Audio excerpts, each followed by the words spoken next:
Okay. I think we're going to get started here because we have a full house. All three of our guests are here. And Sean Quinlan has to meet with the Republicans later today, we're hearing. I just told them he's going to stick around. That's good. This meeting without me and Lauren, they're going to push me. That's right. You're the man. So. Yeah, exactly. Thank you. Kind of hard, huh? Yeah.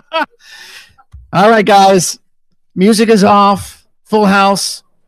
I'm Chad Blair with Civil Beat. Thank you all for joining us for our legislative preview, the first of the year. It's great to have these here in our office rather than at the Capitol. Really helps with parking, as you know, and just to be able to give you a sense of the office and to meet and greet people. I do want to just introduce our panelists and my co-author here. But first of all, I just want to introduce some people in the standing around here who are my co-workers. Back here to my far right is Amy Pyle. She's our editor-in-chief. Just wanted to let you know where she is. And then the folks that are wearing T-shirts, Civil Beat T-shirts, are the staff that are helping to put this event together. And one of the things you may want to touch on base with them later is they're the ones that are going to help you with your parking. If you haven't already figured that out, you're covered for 2 hours, but they're going to help you with that. But the other thing is, if you have questions, remember, you got to fill out those little white cards. And there's a gentleman right there. Is that, I got my notes here. Is that Carl? Yeah. Hi, Carl. Thank you very much. It says Carl right here. So the way we do this is you ask to fill out these cards and keep it brief, keep it legible, because they will then channel them to me right here.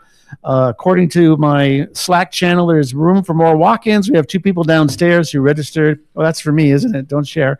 But this is standing room only. But that's how they do it. They take your questions on a white card, they punch them in here, and I read them out there. That just makes it a lot easier to do. To my immediate left is Kevin Dayton, my good friend. He is our political reporter. Yes, round of applause. Kevin was down yesterday to help with the state of the state, and he'll be flying back to Hilo. He lives in Hilo, but he flies back frequently during session. He was here for opening day as well, and he and I will be asking the bulk of the questions. And then before I get to my guest, just a couple of housekeeping notes. Turn off or turn on vibrate your cell phones. Please do that. I got mine doing that.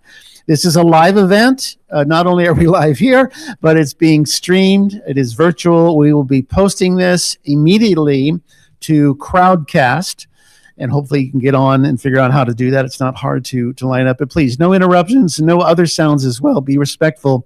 If you need to use the restroom, someone will be handling the door because it's a secure door, but it's just right down the hall. Also, we have cookies. We have plantation iced tea and water. And finally, thanks to Carl. Where's Gunda? Gunda, this is Gunda over here helping with the beverages. And Skip, where's Skip? Where are you, Skip? Skip's in the back. He's helping with the door. These are volunteers that are giving their time to help us out today. Thank you so much. The way we do this is the way that we've always done this. I'm going to ask each of our 3 guests to speak a little bit about the priorities of their respective caucus. Then Kevin and I are going to grill them, give them the tough questions. And then I'm going to ask, we'll be interspersing them, but I will be taking your questions and mixing them up with mine and with Kevin's. This is a real loose exchange. All 3 of our guests have done this before. And so we're very open to saying, hey, wait a minute, I want to follow up or I object and so forth. But this is talk story. This is conversation. We just want to be able to have a free flow of discussion. And that's the way we find that things work best. I'm also going to ask each of our guests any pet issues that they're working on, some bills that are important to them, maybe to their district. And then we'll finally wrap up with some closing remarks, both from me and from our guest.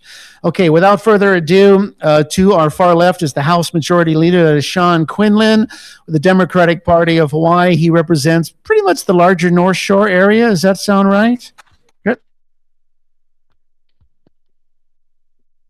To Sean's right is Lauren Matsumoto. She is the House Minority Leader. She has been in office, gosh, is it 14 years now, Lauren?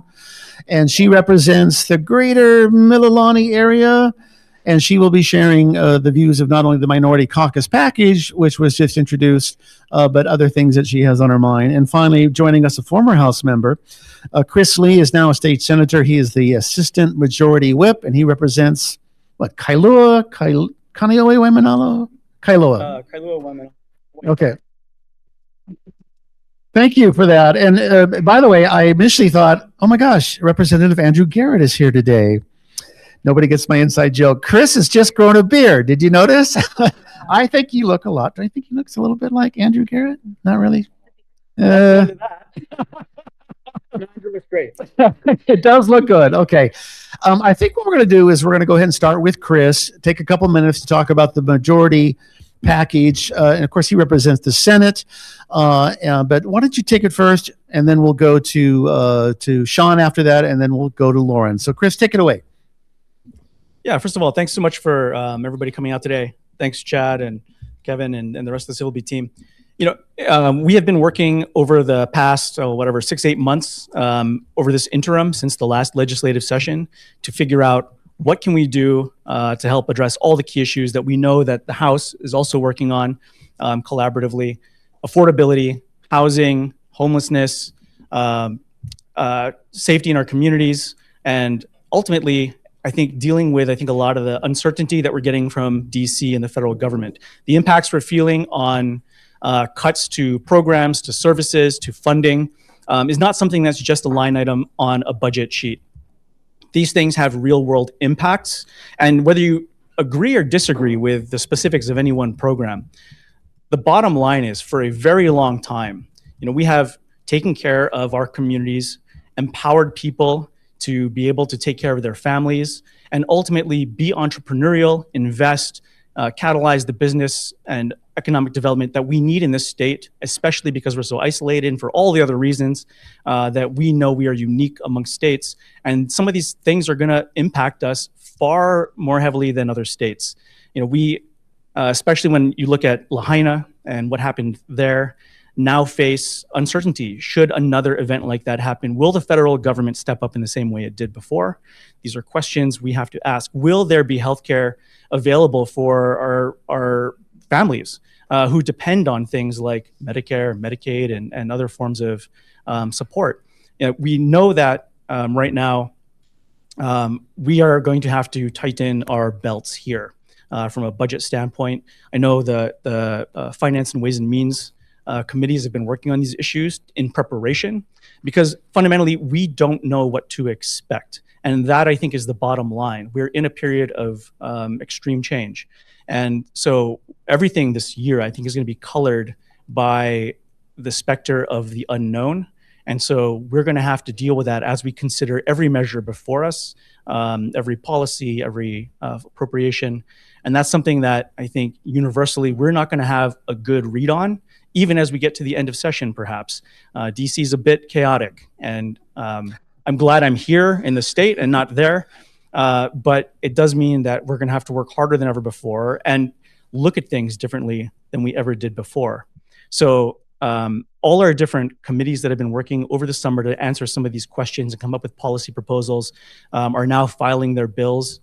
We just opened the session a few days ago, and we're going to start into committee hearings to hear these bills, to get feedback from the public, and collaborate with our colleagues both across the aisle and in the House and upstairs in the 5th floor with the governor's administration on trying to figure out what steps we do need to take, what we should prepare for, and ultimately how we maintain the flexibility to be able to withstand the worst should it come to that, if there's unknown cuts or changes or who knows what. So that's kind of where we're at the moment, but happy to dive in as we go. Kevin?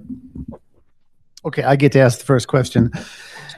Those federal cuts, as I understand it, what the governor said, what the House and Senate leadership have said, is that in terms of SNAP funding, in terms of Medicaid, we're okay for right now. It's really going to be a year or two later where we're going to probably have to wrestle with that, with the caveat that, as you said, everything is very uncertain about what's going on. But for people who rely on that to survive, the elderly, people with less income, are we okay for now? Can you give us some assurances, at least from the state level? Or are we going to have to maybe take considerations in budgetary matters this session to shore up those programs? I think it's TBD. I think there's a commitment on the part of the governor, you heard in the State of the State, that there's an intent to make sure that we can buoy our local community in all its forms as much as possible against this for the immediate future as we plan out in the long term. And the administration and the state is required to look at at a minimum, a 6-year budget cycle. The legislature is appropriating funds for the next 2 years, typically.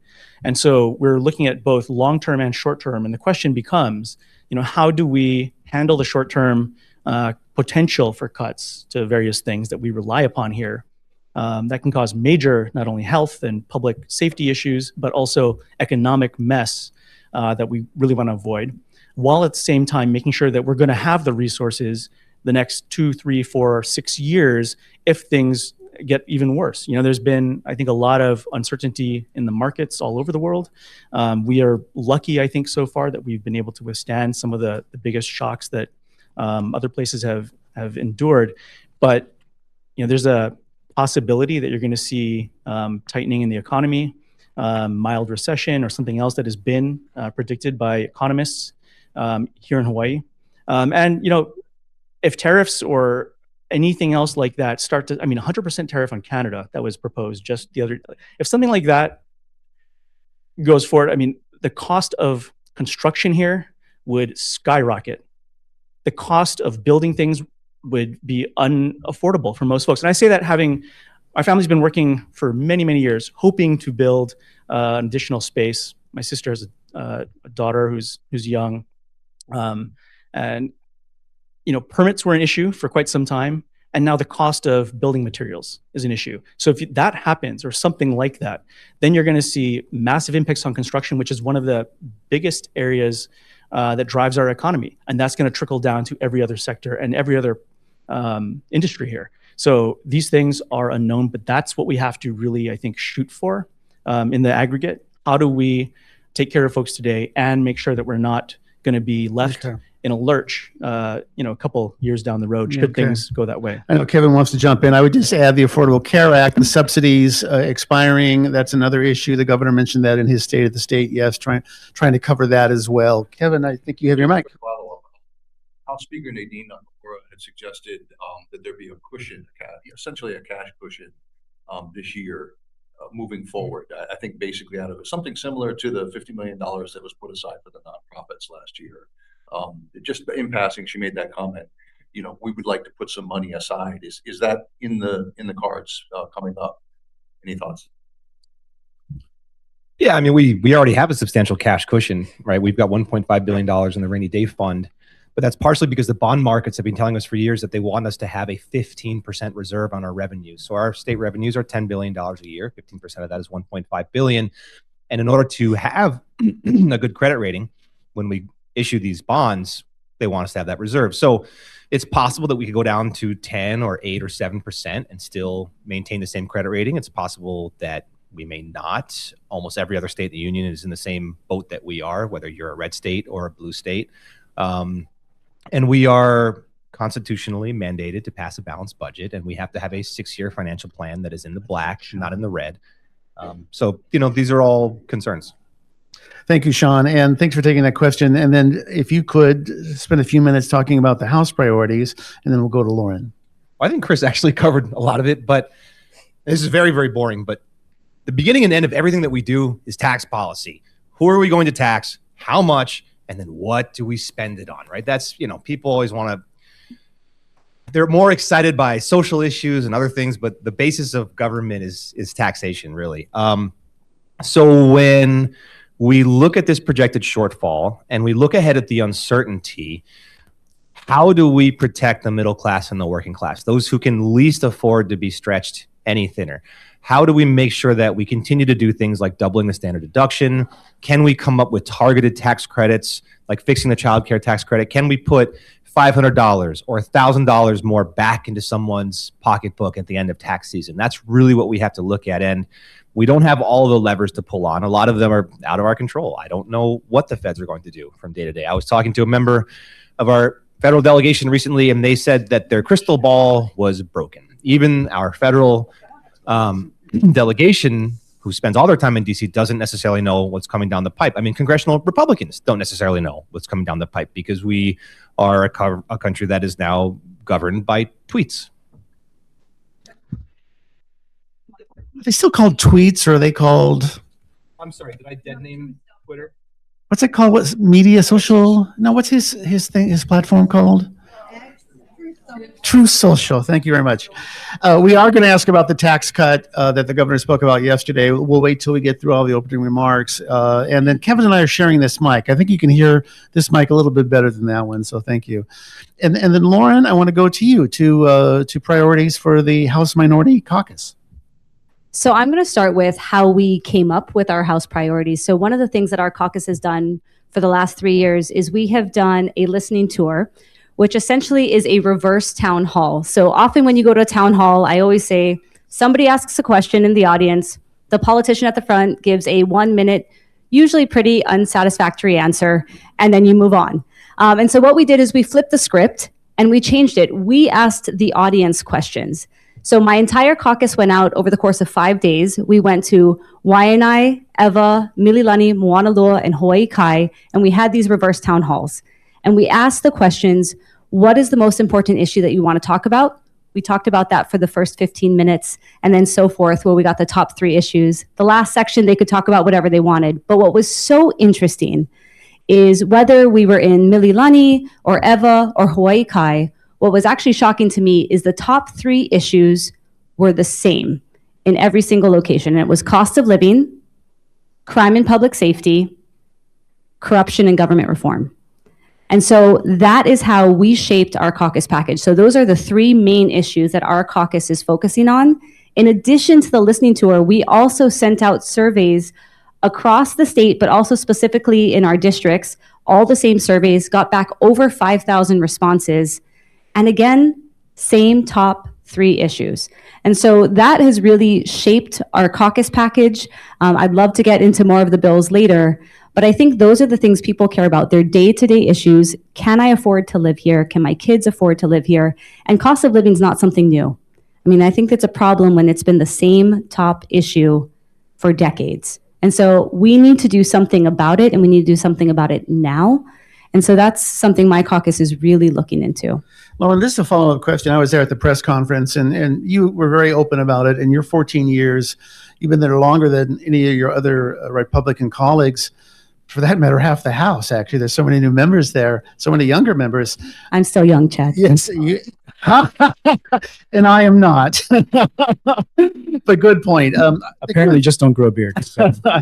I think the question I wanted to ask you is, you felt like maybe this year that bill that almost made it last time, having to do with loans for houses and so forth. Do you ever call up Sean, or do you ever call up Chris and say, hey, we got a bill in conference committee and I could really use your help here? Does that kind of conversation ever happen between the 2 parties? All the time. We do our very best. And so I talk a lot about policy, but since becoming the House Minority Leader for the last 3 years now, this will be my 4th year, I've been really working with the House leadership on the culture and the process of the building. Because we talked through, in the 14 years I've been there, not one caucus Republican bill has ever passed. And so I think that's one of the things I've been really looking on, is that process piece, making sure that all voices are heard, have that opportunity to have a hearing and hopefully get things passed. We did have one of our caucus bills, the Individual Housing Account Program bill. It's one of my favorite bills, because when you talk to people about their barrier to home ownership, the number one issue they come up with is their down payment. And so the Individual Housing Account Program is a program that already exists, but currently you are limited to only saving up. So it's pre-tax dollars, so you can save up for a down payment.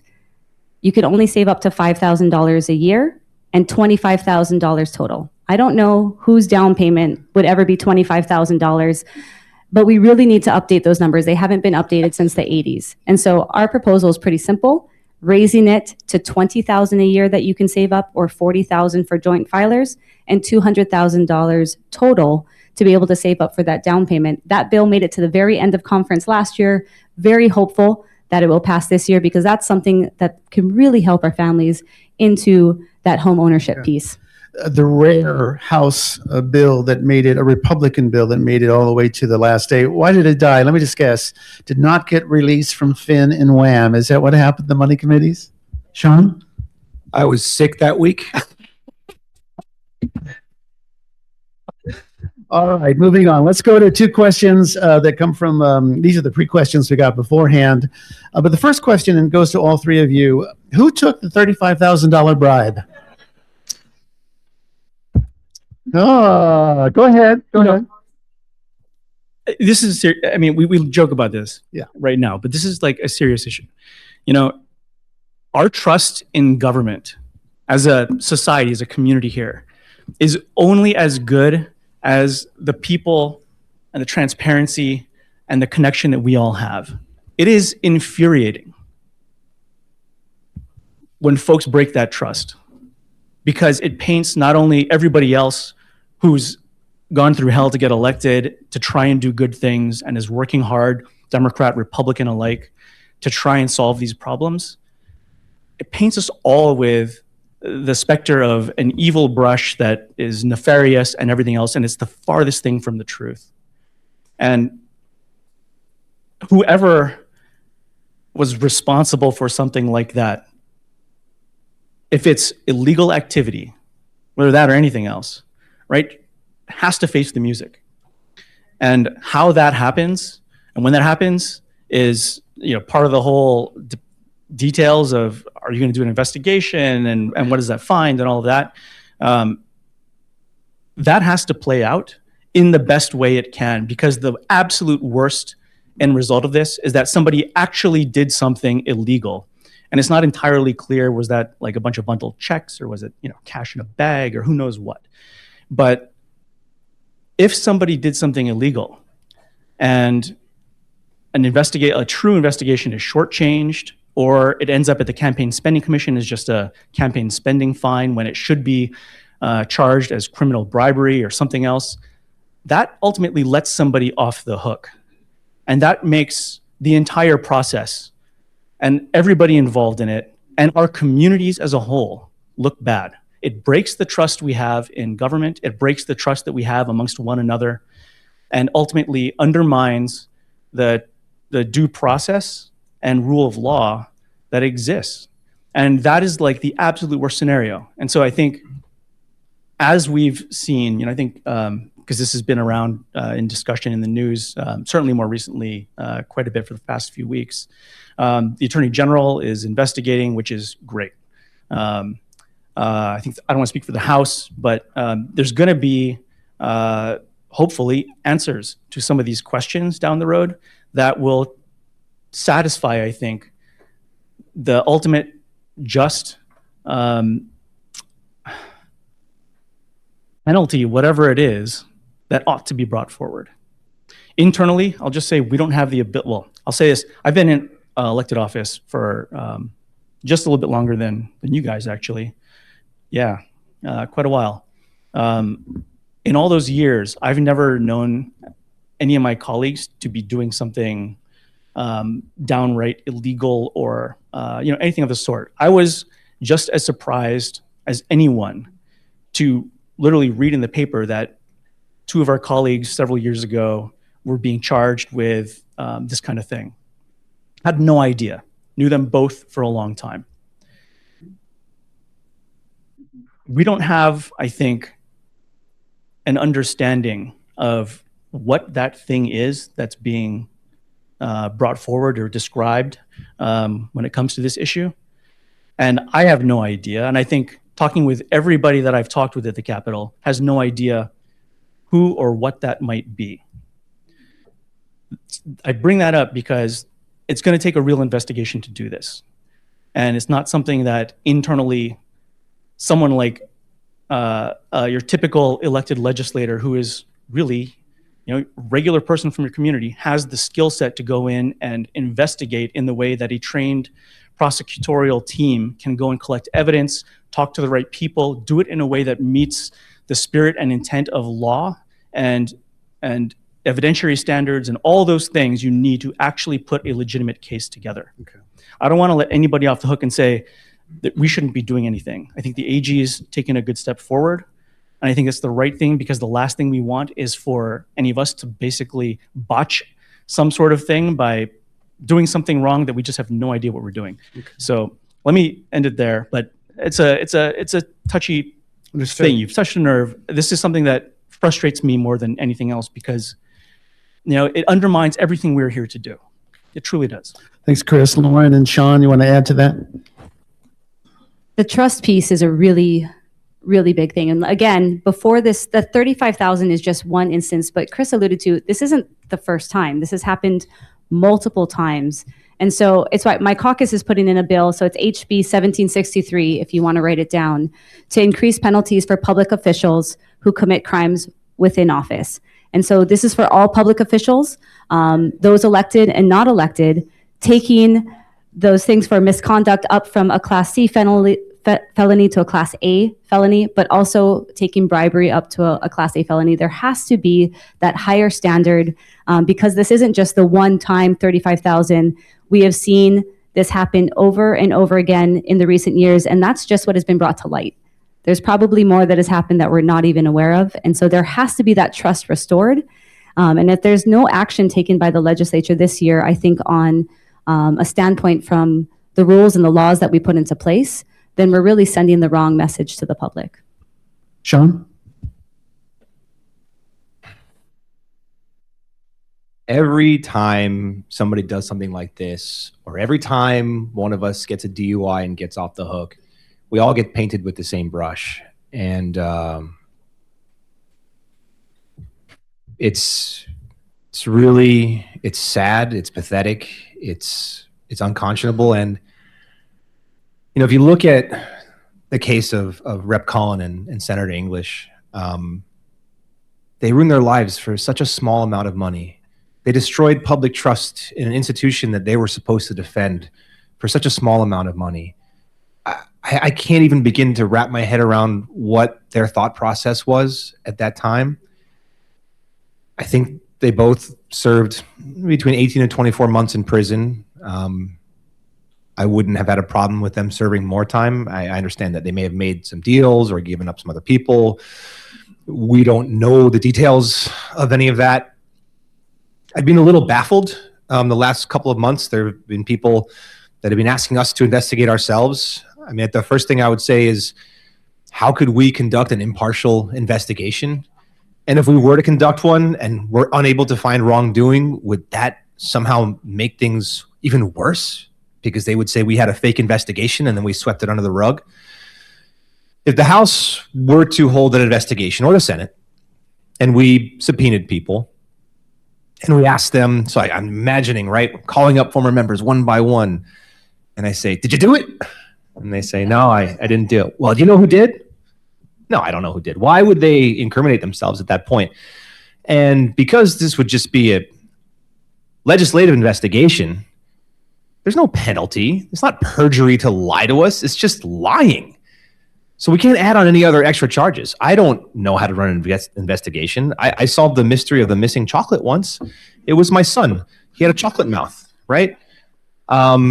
So what the public hasn't seen is that behind the scenes for the last 3+ months, we've been pushing the U.S. Attorney's Office, the Department of Justice, the Attorney General very hard in private to say, please investigate this. This is either the DOJ's responsibility, the FBI's responsibility, the Attorney General's responsibility, or the Campaign Spending Commission, which also has broad investigative powers. And I'm glad that all that pressure publicly and privately finally worked. And the name can't come out soon enough. Okay. All right. Thank you for taking on that question. Let's move on to other topics, taxes. And I'm going to turn this over to Kevin, but here's the question that came from our readers. Are you in favor of delaying the already passed tax cut for Hawaii citizens who are leaving Hawaii in unprecedented numbers due to the high cost of living? As you know, the governor has called for a pause on this, but I'll let Kevin lead the discussion here. Please start with Chris or whoever. Sure. Thanks, guys. No, I'm not in favor, but we may have to. And I was extremely pleased when we passed that tax cut out. But again, because a lot of folks at the higher end are now going to get a break on their federal taxes, and because we are so financially constrained, we may have to pause portions of the tax cuts that impact higher earners. Now, I know a lot of people who make, let's say, $250,000, $300,000 a year. A lot of them are doctors. They may be psychiatrists. These are people that are absolutely critical to the functioning of our society. We don't want to see them leave. So it's I hate I always try to stay away from weasel words like it's a conversation. I always say this very bluntly. We're gonna do our damnedest to make sure that we get through this by pausing as little of the tax cuts as possible.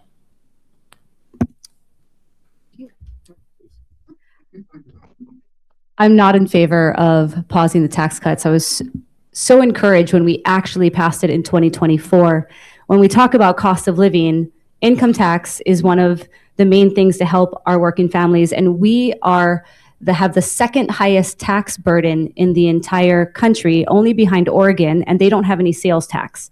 So things when it comes to your food, your medical services, which we do tax, those necessities, we are really hurting the people of Hawaii. And it's one of those things when we made a promise, I think it's so important to keep it because again, that cost of living piece is so, so important.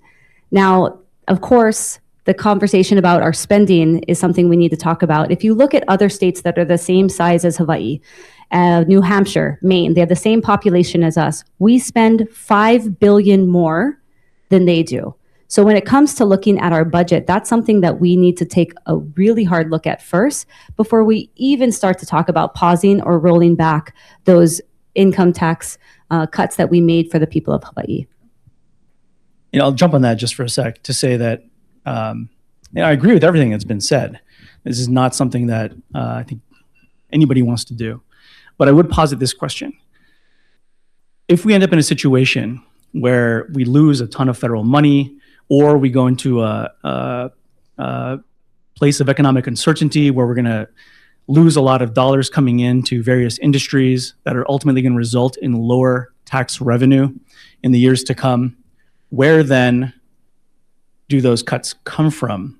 That is the ultimate question. That is the question of tax policy and fairness. Who pays and who receives?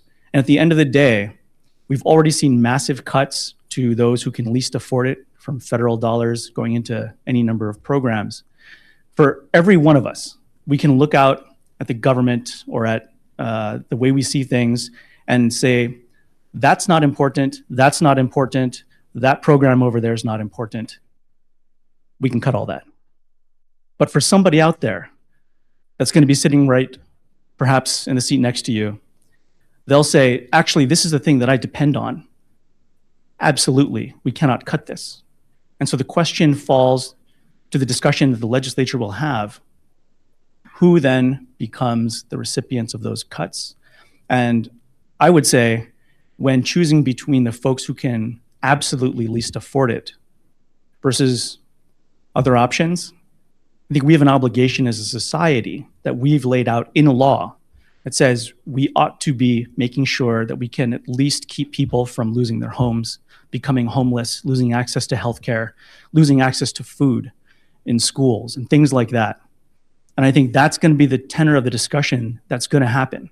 And that's going to be where everybody, I think, has a role to play and a voice at the table, because each of these programs and each of these benefits or funding streams impacts someone. And I'll just wrap by saying, I totally get, I think, where the minority leader's coming from. We have colleagues all around the country that we collaborate with to try and answer these questions. The one thing that makes us very different is that, unlike smaller states of similar population in other places, they don't have to pay the same support the things that we desperately rely on with food, energy, and so on and so forth. And so that challenge ultimately is what absorbs a lot of the additional cost that we are collectively as a society forced to invest into the infrastructure to try and even things out so that we are able to survive just as other states are when they enjoy lower costs.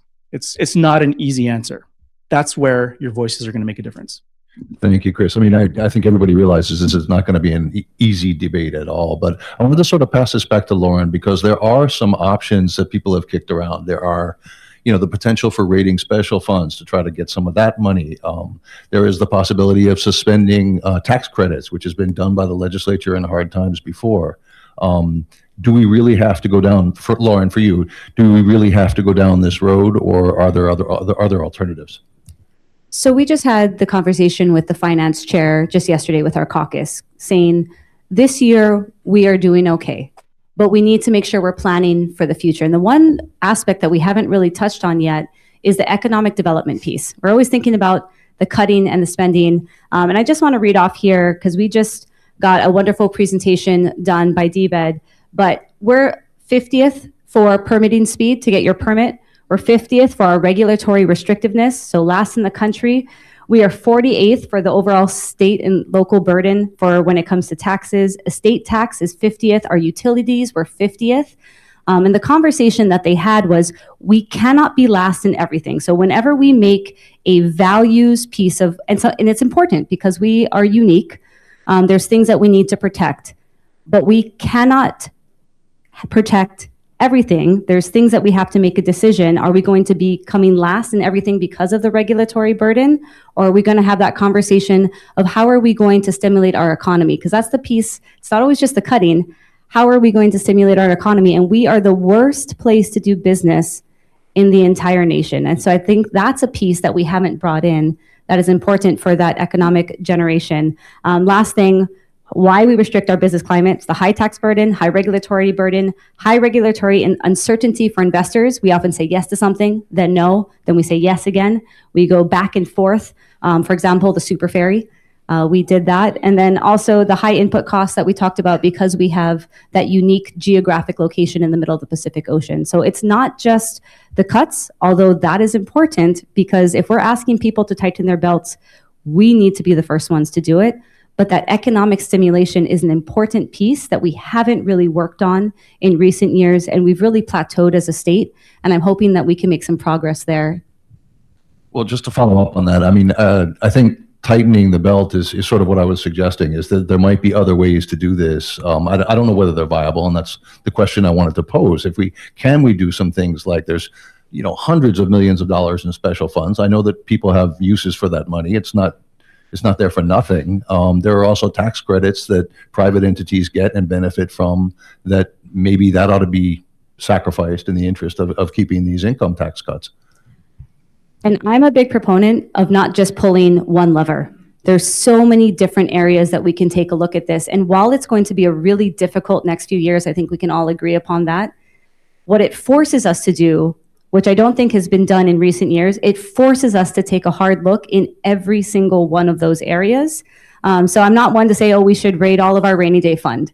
But again, having those options open and making sure we take a full comprehensive look at our budget and how, again, the process piece is really important. There are so many cost overruns in our state. There's a lot of people that are coming in and going, look at how much you're spending in change orders or the efficiencies that we have. So there's a lot of different levers that we can pull in order to make sure we balance our budget. And again, these times are forcing us to do that. I welcome the comments from the Democrats as well, but I mean, she mentioned the rainy day fund. It's got $1.5 billion. The loss from the federal action that we know about so far is in the neighborhood of something like $600 million. It seems viable. I mean, are there alternatives?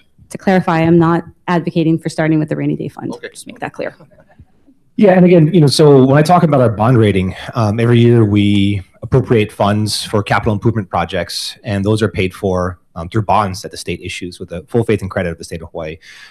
So there's a limit to how much we can draw down on the rainy day fund before we're growing the portion of our budget, which is debt service, and that's just dead money, right? We don't want to pay a higher interest rate on the money that we're using for construction, which is a form of economic stimulus and one of the levers that we like to pull on. Now, the interesting thing about, like, let's say we're probably about to be in a recession, or we are, and so we say, well, we're going to pump out all these construction projects because of the timelines that Minority Leader was talking about, because of our permitting timelines. Usually by the time the recession is over, that's when the projects start.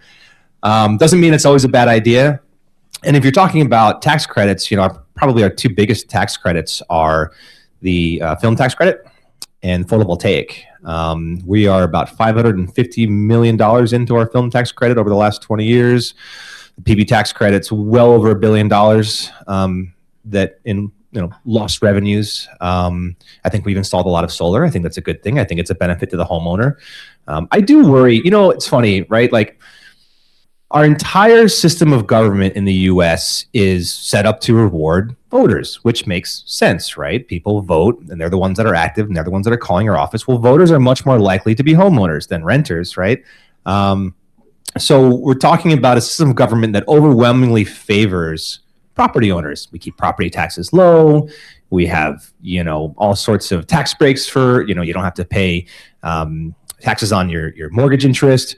And I really do worry about what's going to happen to folks who are renters, who aren't climbing the property ladder. And I worry that we are creating this sort of semi-permanent underclass. When you talk about social mobility, the US ranks lower on indicators of social mobility than every other industrialized nation for the most part. We're down there with like Lithuania. We're 80th in the world. And what social mobility is? It's the American dream. Being born poor or middle class and dying upper middle class or rich, moving up in class. And we've made it harder and harder through, restrictive zoning, restrictive building permits, very expensive to build a house, very hard to get new housing zone. Everybody says, let's build affordable housing, but you better not build it near me. So NIMBYism has become one of these lead weights on the average American. I don't know how I got to this. I'm sorry. That's all right. Thank you, Sean. Let's go to two questions. Both of them are from our members, including one here in the audience. Can I just wrap one thing up with that? Go ahead, Chris. I was really fortunate to be elected in 2008, like minutes before the economy completely tanked and we went through the whole recession for those next few years. What happened in Hawaii, and it's easy to forget this, and even I forget this sometimes, was that we had a response that cut billions of dollars out of the state budget. What that meant was completely decimating entire programs. The entire vector control program of the Department of Health was wiped out. Those are the guys that people call when you have rats and all kinds of other stuff going on, chickens among other things. And there's still an uphill climb to recover even to that level of services that were provided before that. And before that, 10 years before that, in the 90s, there was another massive set of cuts to services, which meant that almost half of the positions that we've recovered since, for example, at DLNR, were wiped out at that time. We are still dealing with that as we talk about invasive species and folks pillaging reefs and all kinds of things. There are real world consequences. And most of the budget, while we talk in the billions, right? And these numbers are so big that they're just unfathomable. The reality is most of those budgets are not discretionary, meaning we have to pay debt service on loans, and we have to pay people's health care, and we have to pay people's this and that. All of that is the bulk of the budget. So what you're actually cutting, or you have the potential to even cut, is a actually much smaller pot. And within that pot, there are real world consequences, which is why the lessons learned, I think, from 2009, 10, 11, are that, yes, we can do this. If cutting is the only option on the table and it gets to that. But we have to expect there are going to be major consequences for that we're not going to immediately see, that ultimately we are going to pay for as a society later. And we are going to pay for as taxpayers as we try and rebuild the infrastructure that we took away. Or, for example, in the case of invasive species, at the time, there was an estimate that it was going to take roughly about $50 million a year invested to stop all the invasive species at the time and keep that in check and under control. Having not invested that money because it wasn't available, because in part due to all these cuts and other things, we are now facing a problem that is going to cost us in the hundreds of millions and billions of dollars to actually get under control at this point. Right? These are the questions that we have to ask ourselves very carefully as we go into these discussions in the years to come. Two questions that we've discussed, issues that have been discussed at the legislature perennially, including last session, two measures dying in both these regards. The first has to do with marijuana. David Tarnas in the House is going to introduce, already has, a constitutional amendment question to have recreational marijuana, or as he prefers to call it, adult use cannabis, to make it legal. We do have decrim currently. Quickly, where do the three of you stand on that? We all know the pros and cons on this issue, I think. And then I'm going to ask you about another controversial issue, but recreational marijuana. This has to pass the legislature by, I think, is it a 2/3 margin or 3/4? I think it's 2/3, to then be put on the ballot as early as this November. Go ahead, Sean. I'm more in favor of, if we're going to do something, the legislature should do it. And in the House, we didn't have the votes to pass recreational cannabis by one vote. So I would be very cautious about saying we're going to pass it by a 2/3 vote. Okay. I think for the last few sessions when this has come through, the costs overweigh the benefits. Just the cost of running the program doesn't even bring in the money. Everybody's trying to say this is going to be a cash generator for the state. Looking at it, we don't have a great track record with running programs. I am not 100% confident on us running a legalized cannabis program. Chris. The Senate's passed a bill on this issue out of its chamber for several years now. I wouldn't expect that to change. Okay. And let's move on to the other issue that died. This one at the end of session, and the assault weapons bill. Carl Rhodes already indicating some reluctance to bring it back up again, given that the one chamber passed it and the other chamber balked. But where are you on this? Everyone's worried about crime, public safety, conceal and carry. The Supreme Court is dealing with these issues. An assault weapons ban. Where are you? Will that come back up? Do you have support for that? Do you support that or oppose this session? Yep. Go ahead, Sean. Well, the House passed it out. I did watch the Senate session. It was kind of unclear exactly what happened, but it just seems like they don't have the votes. And, you know, I'm a big believer in let's focus on what we can actually pass, and because this is going to be a tough few years. Yeah. Didn't get to watch the final session in the Senate, but ended up dying there. I haven't seen anything come past my desk in regards to that, so I don't know if that's an issue that the legislature has taken up this year. We had a number of bills. I'm going to say this collectively, sort of in the legislature over the last 5-6 years or so, especially since 2020 when there was the shooting in Kahala and Diamond Head of the two officers. There's been a number of measures the legislature has taken up and passed on this issue because we know that we can do better as a society, and there are some common sense steps that can be taken, like making sure that you have basic checks and accountability for those who are going to be able to legally access firearms. That said, to your point earlier, Supreme Court's doing all kinds of stuff these days.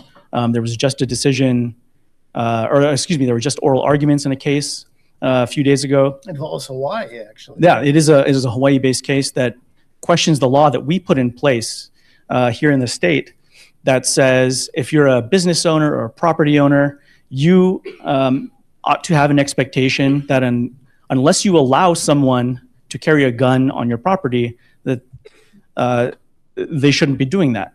And ultimately what this means, and there's just a gentleman from, I think, one of the business organizations here we were just talking to beforehand, if this Supreme Court nullifies or changes that law, it means you could have business owners and all the patrons in those businesses suddenly inundated by folks walking in with rifles and guns or whatever it is that they might want to do.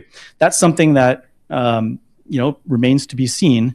But these are going to be the issues that I think continue to rise up because we've seen so much gun violence, particularly in the West Side. I think this past year, you've seen a lot of that.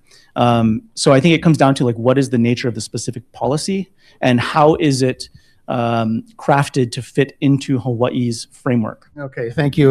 We are well over the halfway mark. Great discussion. Going to Kevin now with a couple of questions. Sure, we've been focusing on local issues, which makes perfect sense since that's what you folks control.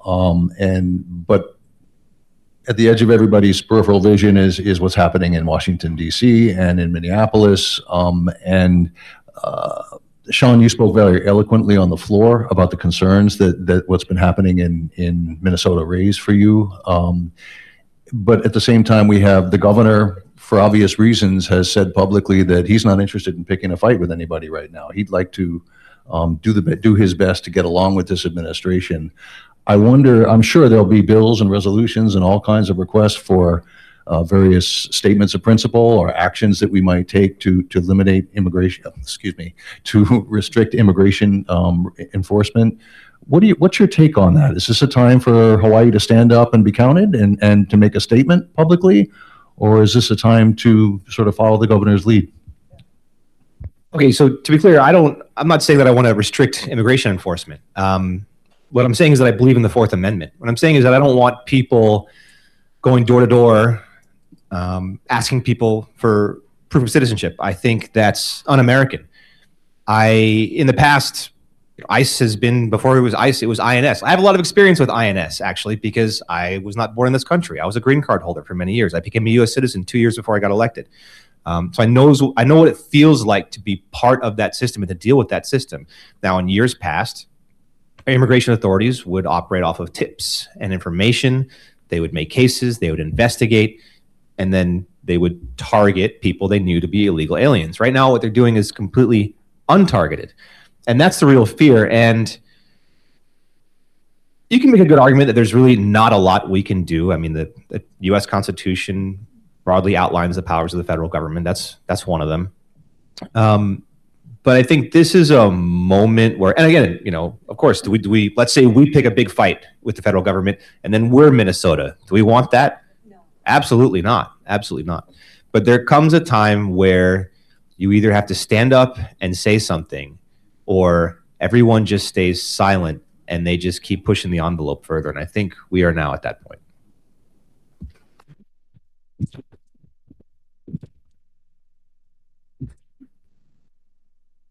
Anytime there's loss of life, it is something that is really tragic and really difficult. And as when you're asking specifically as a state, difficult when it is a federal issue. And the one thing I wanted to touch on that has been frustrating for me is I feel, and I think we feel Congress has dropped the ball a lot, but especially on this issue when it comes to immigration reform.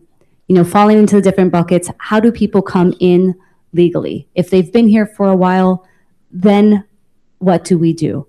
There's a lot of these conversations, and it is a political hot potato that nobody wants to touch. I believe the last time they looked at it was in 1986. That was before I was born. And so, 1 year before I was born. But in all seriousness, when we're looking at what's happening across our country, tensions are high and there's a lot of missteps all over the place. However, we're not getting to the root issue because nobody in Congress wants to touch it. Politically, it's an untouchable thing, and I think that's what's frustrating. We need those who have courage to step up and address the issue. There's those who want to only address one area of the immigration reform, or somebody else only wants to address another area. But looking at a comprehensive approach and having those difficult discussions is something that I feel Congress really needs to do in order to prevent what is currently happening across the country. Chris? I think this is not a difficult issue.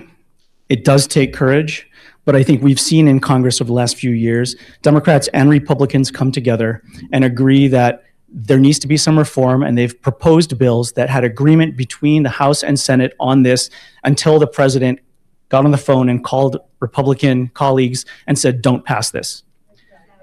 This issue is not about, I think what we're seeing right now and dealing with across the country in general is not about the right way to define who should be immigrating to the United States and what that process looks like. This issue now is one, to Sean's point, of fundamental rights that are being violated using immigration as an excuse to go after them. I totally agree with, I think, the comments that we've heard, particularly, I think Sean's speech in the House was remarkable. If you haven't had a chance, go watch it. No. Watch it twice. But I think this is something more, and this is a moment that we have to decide ourselves what the future risk really is and what we're willing to put on the table to maintain the very constitutional rights and protections that this country was built upon. I think at the end of the day, we are lucky in Hawaii. We are a multicultural society. We all know the things that make us special. We have many immigrant communities that have built the patchwork of community that we are today. We know the value there. That is not the issue. Right now, this is not something I think that is Democrat or Republican. I think this transcends politics. This goes back to the very core of our Constitution, because March 5th, 1770, if folks don't remember, you had British soldiers fire indiscriminately into a crowd assembled in Boston. That catalyzed what ultimately became the Revolution, the Declaration of Independence, and ultimately the Constitution and the Bill of Rights that enshrine the very protections to prevent that kind of thing from happening by ensuring rights and due process before execution, that ensures accountability for those in government in whatever capacity who would violate those rights. That is what's at risk today. That is what is being protested about and you're seeing in your social media feeds. And ultimately, that is not something that we are going to fix through a piece of legislation in one state. It is something that we as a society are going to fix by saying, this far is too far. We have rule of law in this country. We have fundamental principles that we must stick to, and we want to hold those leaders that violate them, regardless of party, regardless of position, to account. That is the only way that we're going to come out of this looking anything like the country that we are today. Okay. All right, let me add to this. Thank you, Chris. Today, there was a rally against ICE enforcement at the Capitol, correct? And the governor spoke, said he hoped legislation protecting immigrants would be sent to him as quickly as possible so he could support it. A lot of those bills have been sponsored this session, including legislation that would prohibit local law enforcement from cooperating with ICE. Will those bills be fast-tracked to the governor? Each of you. Pretty much what I wanted to ask. I don't know. Maybe. Governor surprised us on that one, so. You're surprised by what the governor had to say. No, I was not surprised that he said it, but I did not know he was thinking in that direction. All right. Lauren? Until just now. First, I'm hearing of it too. I do think as long as the bills go through proper process, have public input. Only the few times I'm afraid when we fast track things is we're not getting enough. I think that process piece is really important, making sure people have time to put testimony in for a bill, against a bill. I just want to make sure we're not circumventing process, which we sometimes do at the legislature, and I'm not a big fan of that. Not the subject matter, the process piece. Okay, Chris? That's actually the first I heard of it as well. We like to break news here at Civil. You know, you do. But I expect it'll be part of the conversation. Okay, very good. We have just a half an hour left, and I'm going to give it back to Kevin.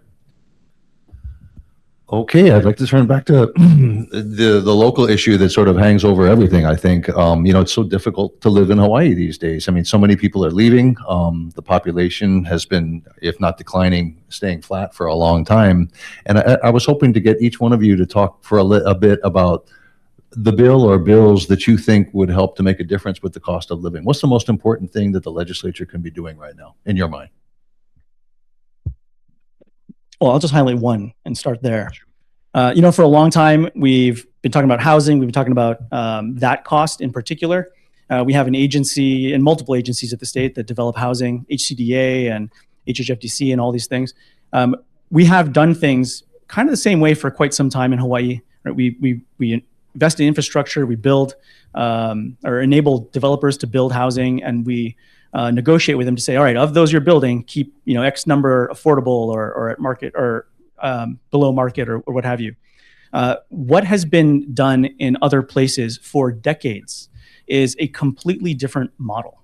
And what they've done there in many cities, in many states, in many other countries is to say, look, we're going to build this place. We want so much affordable housing. So some government, whether state or county or other agency, go lay out the basic infrastructure, sewer, streets, roads, all that stuff, and public amenities that you need to make a livable community, like parks and public spaces and all that sort of thing. Strip that requirement away from developers who are building the big housing development so that they can focus on building the actual units and do that best and cheapest. Those costs that they otherwise bear now can be shifted not to taxpayers, but to just innovative development strategy, where rather than just building a whole bunch of homes in one space, you're actually also building commercial space or leasable other things that can pay for that additional public infrastructure. And so what you end up with at the end of the day is better infrastructure in communities like Kaka'ako, where you actually have sidewalks, and better park space, better this, that, and the other thing that make the communities livable, which makes people happy. And the units themselves don't bear that cost. You can reduce the cost of each unit in many of these cases by as much as $100,000 if you do the development strategy right, without just passing that cost on to taxpayers. It's something that is common practice in many places. We've yet to really adopt that kind of model here, but it is one of the things that I think can really benefit us and reduce that cost for everyone. We agree on that, Chris. But one of the things I wanted to highlight is not necessarily a bill that's going through this year. I'll do two things, something that's happened and something that's going to come up next session. One of the things is was able to pass a bill 2 years ago for the Hula May program, so that they have to work to reinstate that program. So what the Hula May program is a first-time home buyer program where you have a lower interest rate and you can put less down. So for this, it's 5% down. And so the last time this program existed was in 2013. And one of the reasons I'm so passionate about it is the only way my husband and I were able to afford a home here in Hawaii was through this program. We were probably one of the last Hula May program recipients because they shut the program down in 2013. That bill passed 2 years ago, and they have been working on the program. It is not called Hula May anymore. It is the Hale Kama'aina Single Family Homeowner Program. I think Hula May was shorter, but the Hale Kama'aina Program. And again, for first-time home buyers, and that doesn't mean you've never owned a home before. You could have just not owned a home for 3 years or been renting for 3 years, and you still qualify for this program. They've also added down payment assistance. They just rolled that out in November, and so please go and check out the Hale Kama'aina program, something I'm really excited about to really help keep our local families here. And the second thing, Chad and Kevin, you might roll your eyes, but again, putting in the bill to eliminate GET on food and medical services, something that I think, yes, when we're talking about cost of living, we really haven't done much bold other than those income tax cuts. And when we're one of only 2 states that charge tax on medical services, food and medical services are necessities that everybody needs. And so that's something that I'm hoping will have some momentum. It actually got a hearing last year. There's actually several unions who are putting in a bill regarding eliminating tax on food and medical services as well. So this is the most movement I've seen on that in my time in the legislature. Okay. Just for the record, Lauren, neither Kevin nor I rolled our eyes on that question. Perfect. John, to Kevin's cost of living question. It comes down to housing supply. Over the years, the general public and various activist groups have asked or demanded or suggested that previous legislatures add on more regulatory burden because, right, who doesn't love the environment? We got to have strong environmental protections in Hawaii, Chapter 343D, right? That's really important. And then, got to be mindful of our history. We got to have strong historic preservation. We've also got to be mindful of our host culture. So, we need to make sure that if we find, iwi kupuna, that we stop work, we call the burial council, and we do the right thing. And all of these things were done with the best of intentions, but we layered them on year after year after year after year. And there's some studies suggesting that 30+% of the cost of building here can be the regulatory burden. And developers don't necessarily want to come in because we have such elongated timelines, right? So their money is just sitting there. It's dead. So I think a combination of tax increment financing, having the city or the counties and the state put more skin in the game with infrastructure and creating a friendlier environment. I know developers is like a really bad word where I come from on the North Shore. We don't like the development at all. But where are our kids going to live, right? And how do we get to a price point that local people can afford? Because if you go through the 201H process now and you do the whole, 49% affordable or 51% affordable, 49% market rate, even those price points that they're coming at, they're not really affordable. People here cannot afford that. So how do we get those price points down so that we're not just continuing to import people who are retirees or about to be retirees and exporting all of our young people, which is going to cause a demographic crisis very shortly? So turning to another issue that's going to be sort of staring all of us in the face this year is the green fee. You've got a chunk of money that's expected to come in. The Josh Green fee. Thank you. I didn't say that. But actually, I was going to quote the governor from his discussion yesterday where he called this the biggest, most exciting change happening this year. And he's put the number at about $126 million that would be available. And it's not common for the state to have suddenly a pool of money like that you folks can look at drawing upon for projects.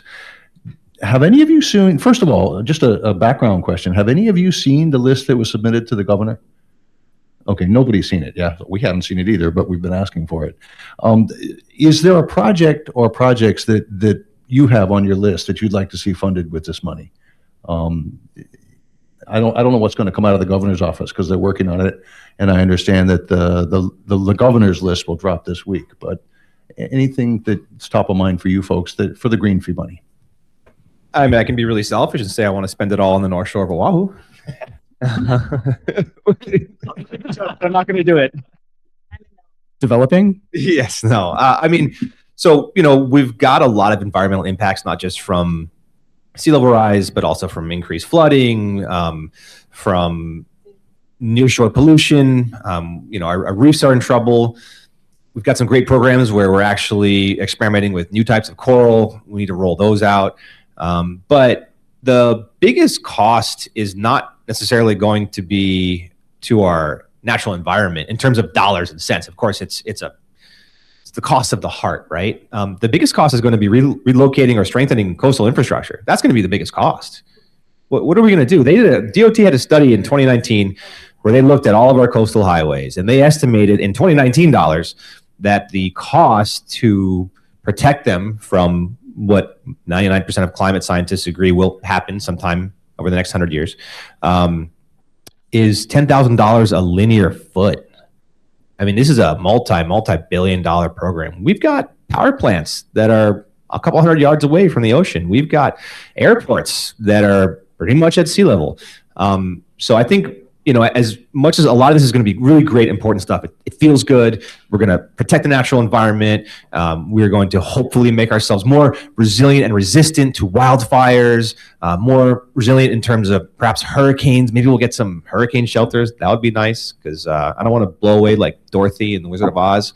But that's the real cost. It's going to be, what do we do about our infrastructure? I mean, there's a lot of worthy projects, but the discussion that has been coming up in the legislature, and some people have even stopped by my office, is how are these funds going to be allocated? What is the transparency with how we do that? And, again, historically, not really great on the transparency piece when it comes to how we allocate money. Makes me think about, for years, I was pushing for a financial database for our state. We have the technology to be able to do that, to say where money goes. For example, I remember when I first got into office, I got $500,000 for a bike path in Waialua. The infamous bike path in Waialua. Got $500,000 for it, went to DOT, called them, nothing happened. Bike path never built. Finally met with them, can't tell me where the $500,000 went. This isn't unique. This happens all the time. And so when it comes to the tracking of money and where things go, I think that's the conversation piece we really need to have. And so that financial database is something, again, there's going to be an upfront cost, but the millions, even billions we save in the long term, or even, again, that transparency piece where people know where their money is going, is something that's really important. I have a question for Take Sean. them away. I'm going to ask the question for Sean while he's away. I'll be right back. I'll build on, I think, both those answers and say, the study Sean talked about was something that was done that cost us a couple of years of time to, or really cost the scientists at University of Hawaii and other partners to put together.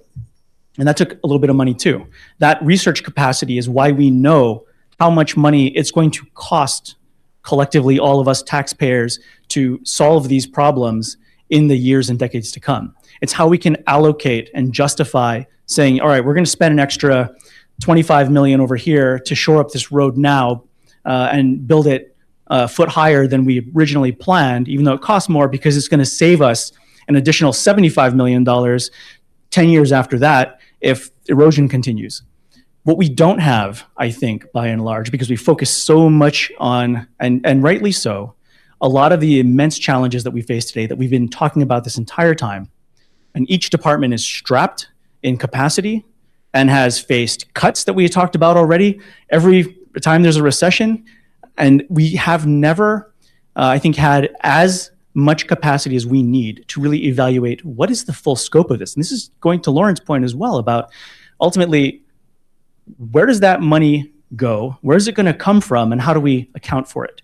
Because while we've looked at sea level rise, we have not looked at what is the overall impact of additional invasive species on agriculture, because now you have warming temperatures that are bringing other folks into areas, other mosquitoes or whatever it is, into other areas that previously they couldn't. What is the cost to losing our fisheries and nearshore marine resources, because we're expecting to lose our coral reefs as acidity continues to increase, and go sector by sector. Every piece of the economy is affected, even tourism, very directly, where, right now Waikiki Beach is replenished artificially every so many years to keep the beach there.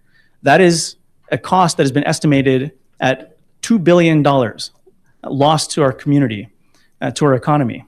If that is not replenished and we actually lose that beach, multiply that out by all the other places around the islands. We don't know what that cost is ultimately, so we don't know really what we're going to have to do and what it's going to cost and how to then triage and prioritize. So I think, to get to the crux of your question, what do we do with even a small piece of this money? It's, I think, invest in the research, invest in the analysis to really answer the universal questions before us so that we can get a good handle on what we're going to do. And if we do that right, I think ultimately we're going to be able to see what we're willing to fund, where that money should go, and then how to build accountable systems to be able to track that as we invest. Okay, we have just over 15 minutes left. I'm glad you brought up climate change. You actually squeezed a lot in there, all three of you. The invasive species, shoreline erosion, those were questions that were very much on the minds of many members. We tried to condense as best as we could. Here's my next question for you. This is from another reader. Why start another huge project, the Stadium Entertainment District, when the rail has been such a disaster financially and functionally? Who wants to take that baby? I thought I was going to avoid all the hard questions all day. Dang. No, look, the bottom line is this. We all know rail has been a saga for longer than I've been alive, frankly. It's built. The city is moving forward. It's operational right now to Middle Street, I think. The stadium has been a remarkable center for community for 50 years. In fact, this past year was its 50th anniversary. When I was there maybe about 4 months ago, actually, to take a look at, with our state archives, to look at what can we save from this to pass on to the next generation or build into the new stadium, things like, the big clock and all that stuff. We went and walked into the upper decks, and it is scary now. There's like giant holes just in the floor that are completely rusted away. The whole thing's like shaking. It is, from a safety perspective, I understand why this needs to be replaced. That said, I think the opportunity that this presents, that is being discussed by the city and the state just generally, is you have now a transit corridor that runs through the area that can move people much more easily and much more cheaply than before. Okay, that's there. We got to build a new stadium. That's in the works. We got to be able to have UH games and events somewhere. What the opportunity there is, though, is what else do we do with that space and how do we do it more efficiently? We've been talking this whole time about the need for affordable housing, the need for places for our next generation to live.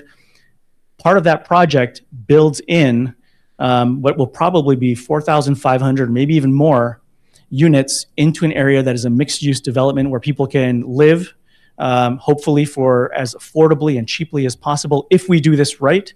Kind of like I was talking about, if we build it right and adopt some of the best practices from elsewhere around the country, we can do this. We're not any dumber here in Hawaii than the places that have done this successfully over and over again. And we can do it in a way that hopefully then gives us a pathway to at least help tackle some of these key issues using some of the infrastructure and land that is very limited and available. This is the question we have. And this gets to Sean's point, right? We can't say no. And I'm born and raised here. This is home for me. I think I'm probably most recognized for doing environmental stuff, protecting land. We just did a ton of that this past year. But in the urban core where we're redeveloping, there's no better place to invest to build new urban communities where you have higher density so that folks have a place to live and we don't have to build those out in Sean's district, which is the next best choice. Okay, Lauren? I'm probably going to sound like a broken record, but again, when looking at the rail, when looking at the stadium, making sure we don't make the same mistakes that we did with the rail, with the amount of cost overruns, with the lack of accountability, with the lack of transparency, that is something that is so, so crucial as we're looking at the stadium. But also agreeing with this transit-oriented development, making sure we do things right. For example, with the rail, in Mililani, for people who wanted to use the rail, there was going to be a wonderful parking structure at Pearl Highlands. It doesn't exist. It wasn't built, so I'm pretty sure almost nobody from Mililani is using the rail. I went on with my kids as a field trip, and we went down and back, but there's only 5 of us on there, so making sure that we're actually using the rail. It is built-ish, sort of built, not built out completely, but making sure that we are building well, having those homes, having people and those jobs along the rail route, making sure at the end of the rail that, the proposed film studio to go right there, that there's also people going in the other direction from town to go to work at the film studio out in that Kapolei area right by UH West Oahu. So making sure we do it smart, but that there is that accountability and transparency, and then we don't have the billions of dollars of overrun that we had with the rail. Okay. I'll just add to that too and say, you're absolutely right. I mean, rail, that whole project with the park and ride is absolutely incomplete. And it is exactly what I'm talking about when I say we have to reform the way we think about being able to develop projects and get them done. Doesn't mean we can't course correct, especially in this case, last year, the legislature, one of the bills we passed in authorizing funding to the city to do additional work in that space, forced them to prioritize putting in that particular element of the project so that folks from Mililani, Wahiwa, from Ewa can drive in, have a place to park, and get on the thing. That is something that is now in law, and I'm sure there's going to be a lot more controversy as various projects and who knows what come in the future, but it's incumbent upon all of us to make sure that when the ball is dropped or when something is missed or money runs out or whatever the situation is, that we follow through with not only the transparency and accountability, but make sure that the project ultimately gets done right, because the value and the opportunity is for local people here in these communities, and we cannot shortchange those folks simply because someone screwed up somewhere. Okay. Sean, did you want to add anything to the Aloha Stadium? I'm sorry, Lauren, you had your mic up again too. Sean and then Lauren, go ahead, and let's move on because we've only got about 10 minutes left. Well, I mean, I voted against rail funding like 15 times, so don't blame me. But it's a city project, and it was a very complicated city project, and it was because you're taking this 23, 24-mile line through private properties, you're using eminent domain, we don't know what's under the ground, we don't have good maps of our infrastructure, we dig, we find stuff, oops, we hit a water main. You know, the train car company that we purchased the train cars from went out of business before the rail started operating. We built the rail from the outside in instead of the inside out, like every other city in America, every other rail project in the history of civilization. So it's fundamentally a much more complicated project than one contiguous parcel that is wholly owned by a single entity, the state, and then just deciding what can we get out of this. If we're bringing in a private developer, how many affordable housing units do that is the benefit? What are we going to get for it? How many of our people can you actually house? But I will say that if we continue forward with the stadium development, it will cost more than people are saying now. I guarantee that. Okay. Kevin's going to try and get one more in here, and then I just briefly going to check on any pet bill. Oh, Lauren, did I say that you could add something quickly? Go ahead. I'll just say we need to make sure we've learned the lessons from the past. It's not just rail. Almost every single one of our projects run over. It's a problem that is persistent. We need to work on it. Okay, Kevin, and then me, and then final closing remarks. Two quick ones, actually. The mayors have talked about extending the excise tax surcharge, and I wonder that would require legislative action. It didn't come up yesterday, to my surprise, when the mayors were presenting their testimony to Ways and Means and Finance.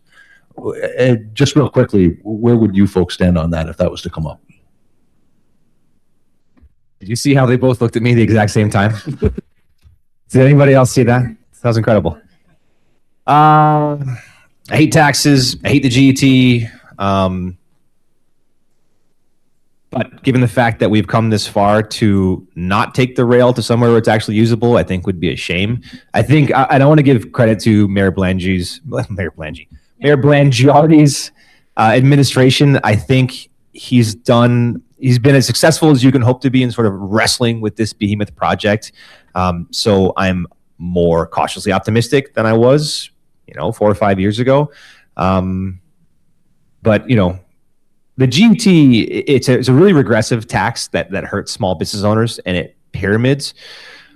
But for a state, we are the envy of all the other states in the nation, because even in times of economic downturn, the GET keeps generating funds to keep our essential services going. So it's a double-edged sword. I think this is one where testimony is really going to make a big difference. I was there when they asked for the initial extension on the surcharge, and that was a big fight in the House. There was a lot of debate. And so it'd be interesting to see where it goes this year. When we're talking about cost of living, you're stuck, right? The rail's already built. Does it need the help? But also, can we extend that tax surcharge when we're looking for people to be able to afford and live here? And so I encourage everybody to please get involved. Please testify at the legislature. We haven't talked about that yet, but that public input piece is so important. And there was a lot of pros. No, there's a lot of cons with COVID, but one of the pros was being able to have Zoom testimony. And I think everybody in this room probably knows it, but maybe not everybody listening. So before you'd have to come down to the legislature and maybe spend 3 hours sitting there waiting to testify, now you can testify via Zoom. And the one story I tell every time, and I love it, it was the very first time we had Zoom testimony. And I remember sitting in the transportation committee, and there was a gentleman from Molokai who was squatting in the bushes in full camo hunting and was testifying in the committee. And I remember looking up and going, if that's not access to the legislature, I don't know what else is. And so was it Walter Riddy? It was not. But again, that push to please get involved, go to the Capitol website. It makes a huge difference. And then Chris. Well, I hadn't seen bills yet, but I was going to ask, is this that moment where Civil Beat's about to break news that suddenly the mayor's introduced a bill? No, because they didn't talk about it yesterday. When the mayors got up in front of Ways and Means and Finance, I felt sure that there'd be hard questions and a difficult exchange, and it didn't happen. So perhaps the mayors have withdrawn their proposal, or they're not going to move it. But they put it on the table. It wasn't us. So. Okay. Kevin, if it's quick, we can get one more in, but we're in the last 5 minutes. Okay. This will be, since we've been talking about the environment off and on, I wanted to get Chris, but you also are welcome to, other members are welcome to weigh in. liquefied natural gas. It sounds obscure, but it also sort of plays with the idea that Hawaii would wean itself off of imported fossil fuels. And I know you worked on this for many years on this issue. The governor has floated this sort of vague proposal to move into liquefied natural gas. Does it require a change in statute by the legislature? And do you think that's likely? First of all, I haven't seen the details of, so I'm commenting kind of generically here, but I think generally the statute that was put in place over the last 10 years is directly intended not only to protect the environment and all that, but really is to address Hawaii's energy security and our cost of electricity that we pay. Right? We pay the highest electricity in the country most years because we rely on imported fuels, regardless of what what kind of fuel it is, whether it's oil or coal in the past or gas or other things. And ultimately, what's being put on the table, at least in vague terms that I've come to understand reading Civil Beat, among other things, is that we would trade out some of the oil that we're importing now for a new contract to import natural gas for the next 20 or 25 years or whatever it is. Generally speaking, it probably requires statutory change because no one's going to finance the investment into something if there's not going to be a return, right? Folks aren't in this for charity. They're making money. The same folks who make money off of every drop of oil that we import into the state are going to be making money off of every BTU of gas that we replace that with. The catch is this. If we do this wrong, and I think more than likely all the data, all the real world experience, and all the financing real world dollars that are involved in these exact same ventures in other places shows that by the time something's built, we're already underwater and we're likely paying billions of dollars and committing ourselves as a state, all our ratepayers and our next generation to pay billions of dollars in unnecessary costs to continue importing fuel, and we'll be hands tied versus doing what most other places are doing right now and investing in all the innovative storage and solar and other mechanisms. Don't say wind. Other mechanisms. I don't think there's much new onshore wind for Oahu at all, but that can not only immediately lower costs for residents when you put on your own house, but in the aggregate help reduce costs for everybody. California is probably the best example of that, where over the last few years they went from like 3-4 years ago, right, same wildfire issues. They were experiencing blackouts and brownouts and all the things because of all the same reasons we do. They invested big time in these strategies. And what that meant was not only have they stabilized their cost of electricity, but they have zero brownouts, zero blackouts since, much more reliability on the electric grid, and they're on a trajectory to continue to reduce their electricity costs. And as technology advances, we're seeing year over year costs drop. Price of solar panels, the price of batteries, the price of other things drop 40, 50% over a few years, 80, 90% over the course of a decade. So if we make the wrong investment now and tie our hands and say we're going to bind ourselves to a contract to continue to import fuel, whatever kind of fuel it is, doesn't really matter, then we lock ourselves into paying that price while the price of all the innovative technology that we can invest in right here locally and create local jobs continues to decline. And we are basically just throwing money away. That is the risk. Okay. Go ahead, Lauren. Quickly, though, we are running out of time. I think Chris took all of the 5 minutes. So I'll just say, I was doing it as a favor. sorry, thank you. So all I'll just say is we do have the highest cost of utilities most time, 39 to 42 cents, when most other states are between the 9 to 15. So looking at a diversified portfolio and making sure that we're not locking ourselves into a situation that we can't get out of is something that's really important. Sean, would you like to have the comments from your colleague adopted into the journal, or do you have any final word? I'm going to ban gondolas.